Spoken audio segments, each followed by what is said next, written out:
के छोड़े तोरे वही अभी दिन साथ तबलत कर बात 15 कचिए साथ सोलह के सुहाग रात अभी दिन साथ तबलत कर बात 15 कचिए साथ सोलह के सुहाग रात अनिल यादव सोलह के सुहाग रात मतिया कला सीतामढ़ी सोलह के सुहाग रात सोलह के सुहाग रात दिन दिन टेंशन जाय छै के बढ़ल होय जे तो शादी मांग जाय छौगे भरल रे बाबा टेंशन नहीं लेना हे गे दिन दिन टेंशन जाय छै के बढ़ल होय जे तो शादी मांग जाय छौगे भरल दिन दहा करल छौरा तू छोहर रही रे राइटर कृष्णा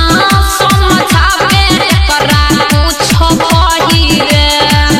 अभिमन्यु अनिल के छोड़ी के काजल देवी दोसर के अभी दिन साथ तबलत कर बात 15 कचिए साथ सोलह के सुहाग रात अभी दिन साथ तबलत कर बात 15 कचिए साथ सोलह के सुहाग रात करे छै शादी तू कन भी अखलोर गे बनी जेबी कनिया तो दोसरा के घर गे दुआरा पर तोरा टेंट लागल छो ओइ तो कहिया बड़ा अभी दिन साथ तबलत कर बात 15 कचिए साथ